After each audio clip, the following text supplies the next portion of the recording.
এত রাতে রবীন্দ্রসঙ্গীত শুনতে পাওয়াটা আমার অডিটরি হ্যালুসিনেশন হতে পারে, অথবা আমি স্বপ্নে অবস্থান করছি।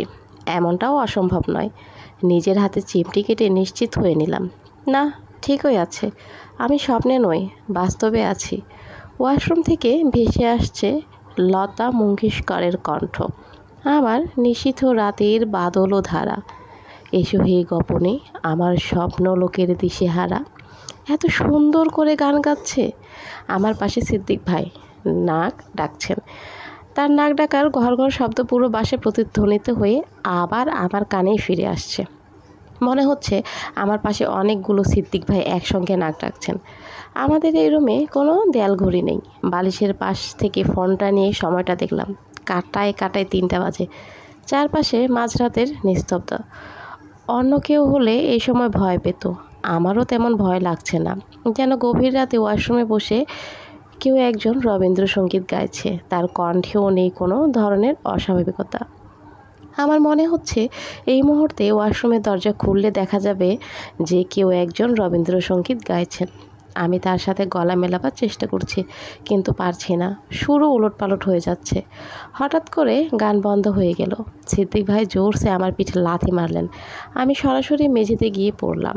সিদ্দিক ভাইয়ের ঘুমের ঘরে হাত পা নড়াচড়ার অভ্যাস আছে। সামান্য নাড়াচাড়া না, অনেক, রীতিমতো লাথি কিল ঘুষা সব মারে আমাকে। প্রায় আমার তার হাতে মার খেতে হয়। এখন অভ্যাস হয়ে গেছে, তবে আজকের মারটা অন্য দিনের চেয়ে অনেক বেশি জোরে ছিল।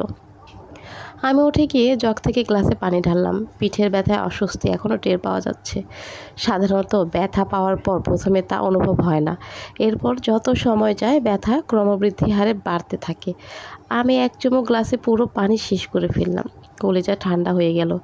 পানি ঢাললাম পাকস্থলীতে, ঠান্ডা হলো কলিজা। সৃষ্টিকর্তার লীলা বোঝাই বড় দায়। তারপর আর কি, আবার শুনলাম যে কে যেন একটা গান গাচ্ছে।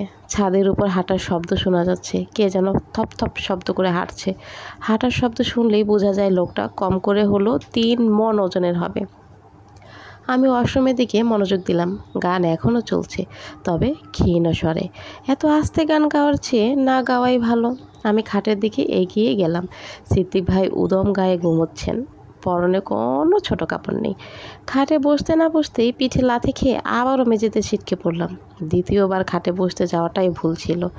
হুট করে কে যেন বলল, নয়ন।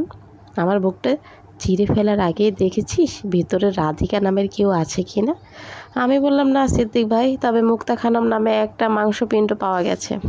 অদৃশ্য কণ্ঠটা বলল, গাধা কোথাকার।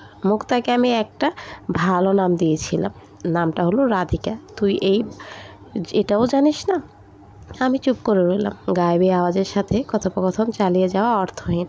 আমার একটা টি শার্ট ছিল, ওটার সামনের দিকে মিস্টার বিনের একটা ছবি, নিচে ইংরেজিতে কিছু লেখা আছে, তার বাংলা করলে দাঁড়ায়, তোর কাছে আমি মিস্টার বিন, কিন্তু আসলে আমি রোয়ান অ্যাটকিনসন।